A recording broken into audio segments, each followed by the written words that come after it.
welcome to my story time, where I tell you why I think that it's a blessing that I'm not famous. I didn't pop off when I was 16, 20, 25, 30, whatever.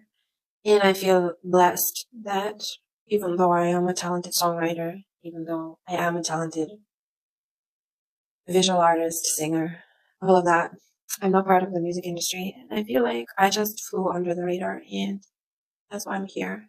I feel very blessed to be alive and to be healthy to the point that I can do. I'm not healthy, but I'm healthy to the point where I can still do stuff, and I think I can still achieve a lot, even in the music genre, realm, not industry. I wanted to say music industry, but I don't want to be part of the music industry. And I think, and I hope to build something that others have done on TikTok, Instagram, social media, building communities, video building, email lists, all of that.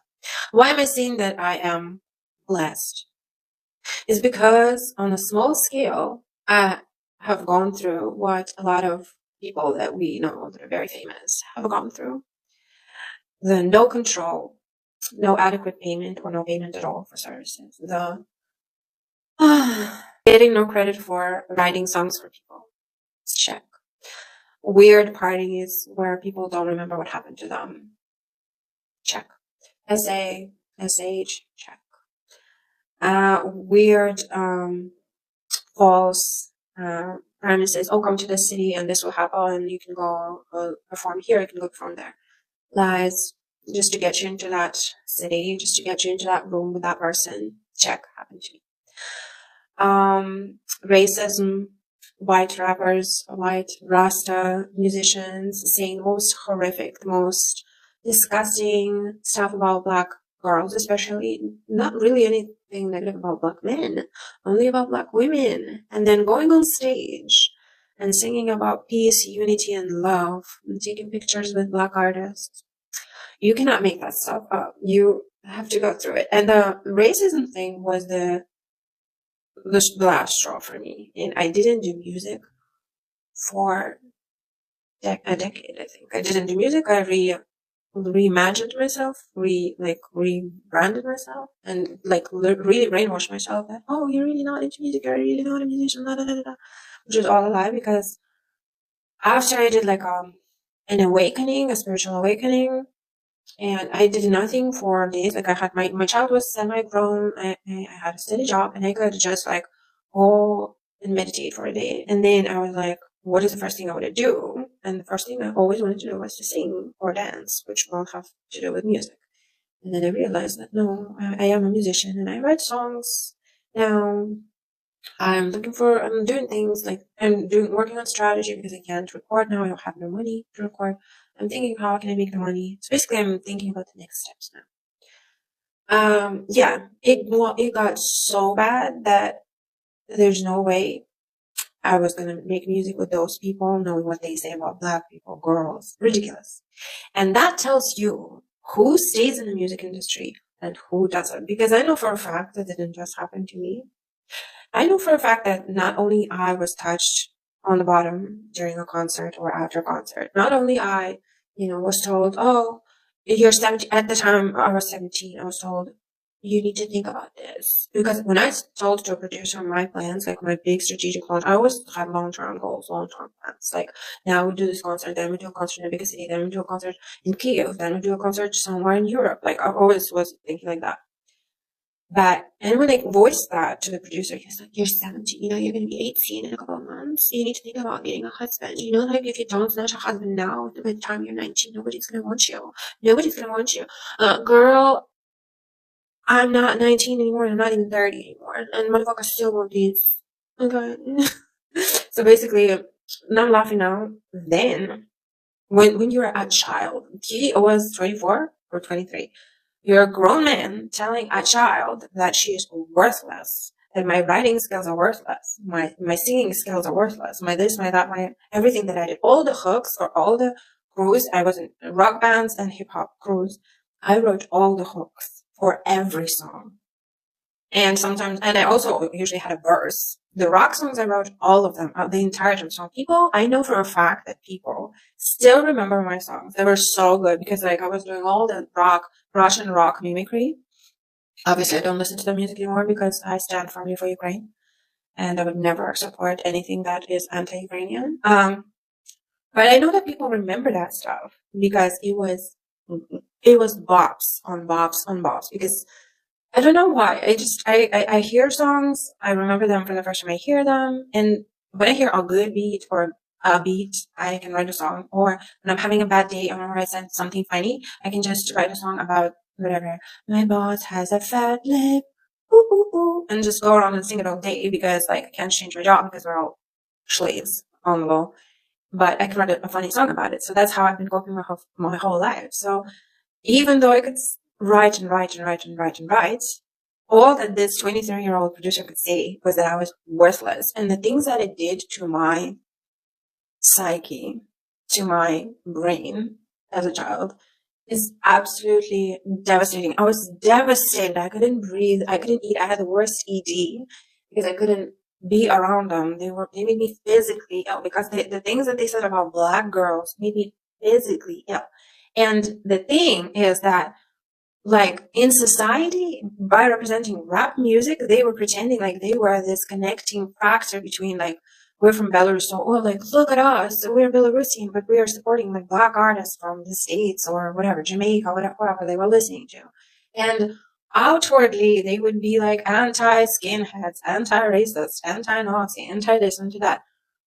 All lies. All lies and deception. And I could not live with it. And now I realize that to be in that industry, you have to be quiet. Just close your mouth. Pretend like nothing's happening. Pretend like girls are not being essayed every day. Black people are not being discriminated every day. And just go on about your life. And we had black girls as well. They're in a friend group. So devastating. So let me start at the beginning. We got no payment.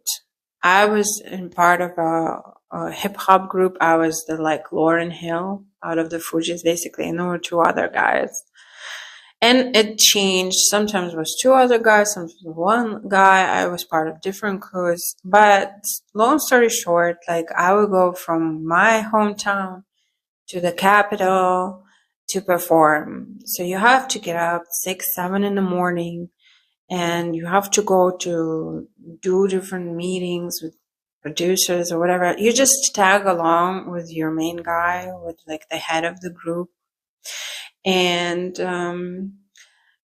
just spend the day preparing. Then you have to go to sound check. You do the sound check, do your hair and makeup, everything, prepare for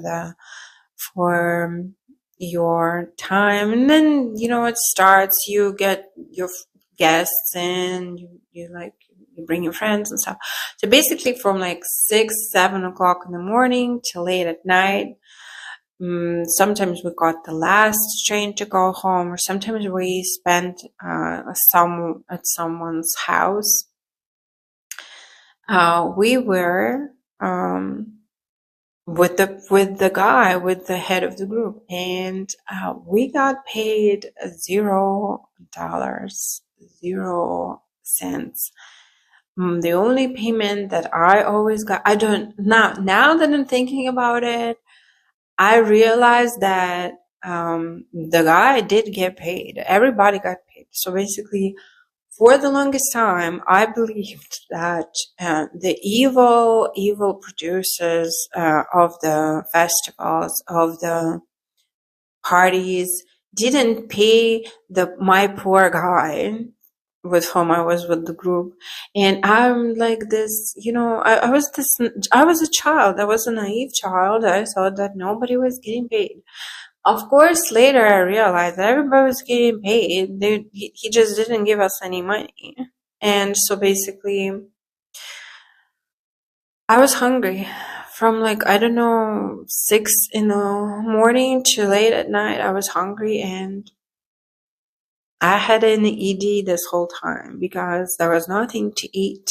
I had no money. My parents didn't give me any pocket money. I don't know what they were thinking. I was going to perform at a concert. I don't know. Maybe they thought everything was fine. It's like to the point where oh, what did the parents think? I don't remember my parents asking. My dad never cared, and my mom, I don't know. She just let me go. I was 16, 17, 18. it was just like, it didn't matter. And I just remember being hungry all the time, my stomach rumbling, my stomach hurting all the time.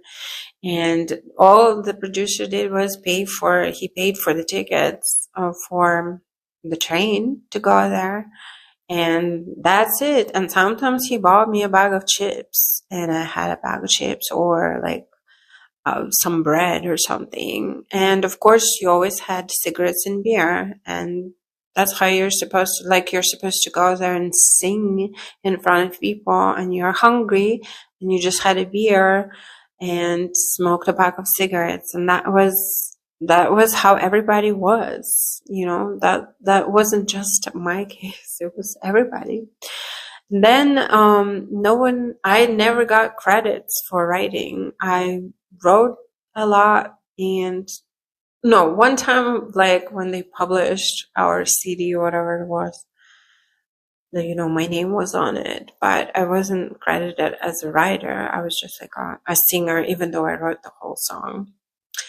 The other time, I wrote a song about racism, like openly, about how it was crazy that it was, it was like, I don't know, 50 years after World War II ended, and we still had skinheads running around, people with swastikas running around and bothering us just because we were, we were rappers, not to mention black people, not to mention brown people. And black and brown people do live in Belarus, and there was a huge case where a German Christian band came to play in Belarus, and the black, I think he was a drummist, he was murdered in Belarus by Nazis, by like neo-Nazis, skinheads. And so I wrote a song about that. And in one of our rehearsals, all the rappers were there. There were like 5 rappers in the room and me. And I read the lyrics to them, or I gave them the manuscript with the lyrics. Like, everything was on paper. We didn't have phones back then. The rapper, he rapped in Polish as well, Polish and Russian. He was like, no, this song does not fit you. It's not a good fit for you. You're this shmaxy girl. You're like the hook girl. You like sing the hooks. And la-da-da. This is a serious topic. And it's like, now that I think about it, like, I wrote it. If I wrote it, then I am serious. Then it is my topic. It is my song. I can talk about it because I wrote it. And my lyrics or my image in the group have nothing to do with it. Like, but, I don't even remember saying anything to them ever, because, like, I just remember being voiceless. I remember having no control, and them saying, oh, now you're going to be in this group, oh, you're going to wear this. I remember this very well. They always controlled what I was wearing, always. And they would say things like that: if you wear this, I can't concentrate on stage, I'll forget my words. That's not my problem. Now as a grown woman, I understand that it's not my problem. I'm just wearing clothes. Dude, what do you mean you cannot concentrate? So, long story short, I come to the club, and I'm like hearing weird words that sound so familiar. I come to the stage, and there's that Polish rapper rapping my song word for word. He took that piece of paper, learned it by heart, and was rapping my song about racism and Nazism in these streets, like with a serious, aggressive face, the flow, everything, and getting an ovation for that. Like, everybody was going crazy, like, what an amazing song, la-di-da-di-da-di-da, di-da-di-da. And that happened all the time. I, not one time in my life, got paid for writing a song from top to bottom. Like 2 verses, chorus, bridge, whatever, outro, intro. When you write a song, you write a song, right? It's not like you sit 50 people, like in those industry album writings, you have 50 people in a room and they write. No, I write everything. Nothing, never paid. I was promised. I went to meetings. I signed contracts with people and wrote songs for them. And I registered them with the copyright offices with the person that sang the song. And they said, well, I'll pay you when I have a big concert. Like when I have a big concert in the big music hall, I'll pay you. And then I would just see all over the city, I would see that they're having a concert there and they never paid me anything. The only payment that I got for a song, for a girl that wrote a whole song for her in like under an hour. She gave me a chocolate. Not even a milk fucking chocolate. She gave me a disgusting, cheap, like dessert chocolate that you cook with. And it wasn't even a good chocolate. One friend of mine, he told me, like, if you want to get paid by this girl that I was writing songs for, you just have to open her purse, take her wallet, and take all the money out of the wallet, and that's the only thing you will ever see. Another guy told me, you know, we recorded the album and we did mixing and mastering, and now the guys who mixed and mastered, they want $300 for it. And I'm not going to give it to them. And I was like, what? Why? Like, they did a service for you. And he was like, I don't have the money. I'm just going to call my boys from the hood. They're going to beat them up and they're not going to ask anymore. That's the solution. Like, you don't want to get a second job so you can pay people properly. You're going to go beat them up. So yeah, no one paid anyone. Everybody was a snake. You didn't get any credit for anything, especially girls. The guys, of course, you're a rapper. You're so smart. Like, and also within the Russian, Belarusian crowd, they think they're above American rap. They think they're intellectual. That the American rap is all about ghetto stuff, and it's like all of this, you know, violence and stuff, and we're intellectual. Our rap is smart. It's smart. They were disgusting. And now we come to the parties, the SA and the SH. Well, I have to say that I was always lucky that I was in a relationship and I was accompanied always by, my boyfriend. And so I got really lucky in that sense. But still, one time, one of the producers did touch me and just laughed. He just laughed. They didn't apologize, didn't do anything. It was like normal. That happened one time.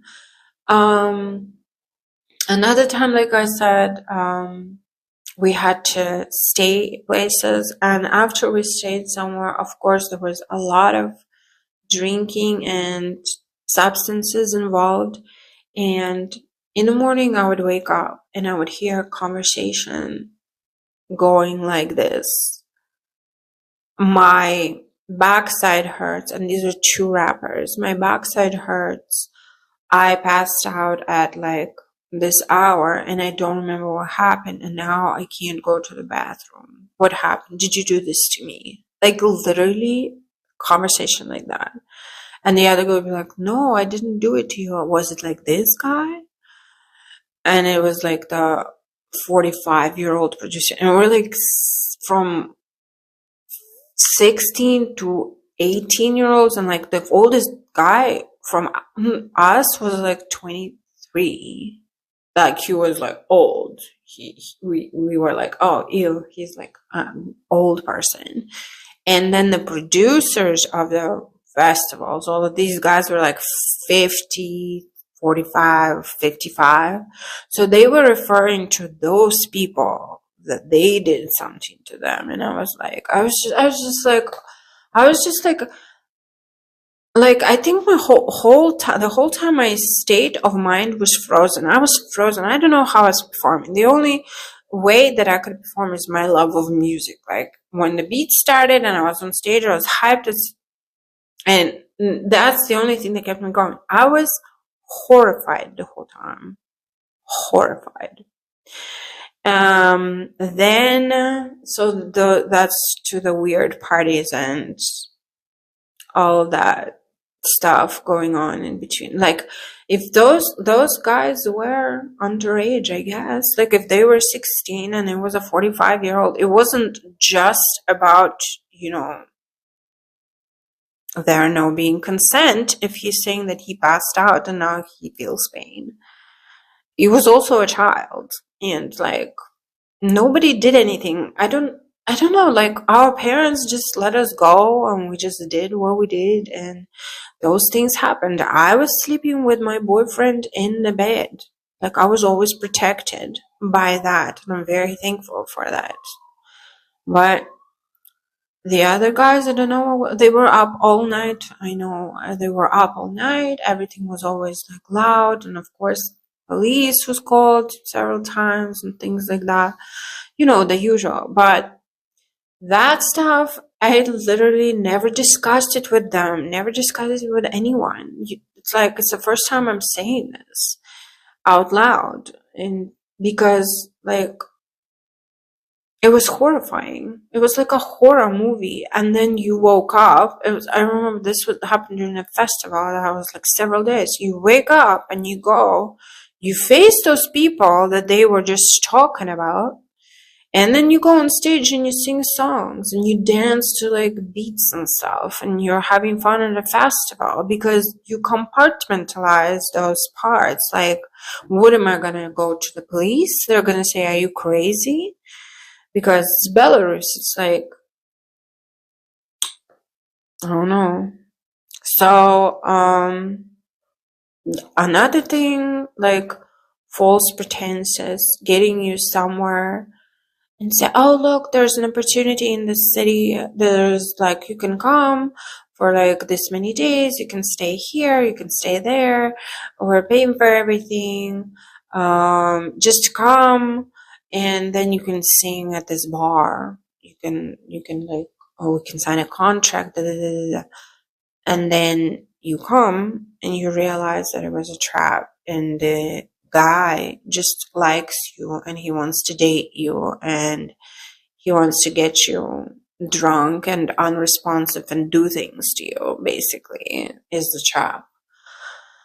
And I remember Cassie was talking about this, that Didi was saying, oh, come here, it's going to be an opportunity. And then when she came there, it was never professional. It was just about getting her to be there.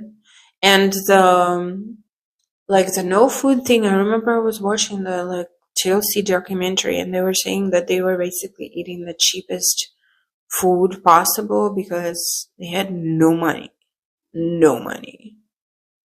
And that's just how it is. And yeah, the worst part for me is the essay and the racism, and it's what literally took me out of it, and I never wanted to go back. And now I'm sitting at home writing songs, trying to get over a cold. I'm looking for producers. I'm learning to do production a little bit myself so I can do little covers here and there. And obviously people have to understand that you cannot have the same quality, you cannot have the same output. People, if they don't want to participate in this industry, they're going to be slower, their output is going to be smaller, and they need much more eyes on their work and help from regular people. Help with a comment, with a like, with a donation. Donate $2, like 200 people do that, and go buy a cheap microphone. That's how it works. And we don't let this happen to new kids. Don't let this happen to new artists. And it's still happening. It's happening. That's what they do. And can you imagine like what the guys who were essayed were going through? Why was it done? Were pictures taken of it? Like, obviously now they know that it happened, or they suspect it happened to them, and they have to go and talk to that producer, and everything revolves around that producer because he's the head of the festival, he's the head of this hip-hop company, this record label, everything. That's literally what happened. It's like the same thing, only on a smaller scale. And that's why I'm blessed to be out. And that's why I'm blessed not to be part of it. And I hope to do an EP. I hope to do an album. I hope to write a song for someone. And that's going to make me happy. And my children can sing. I can sing to my children every day. And that's enough for me, honey.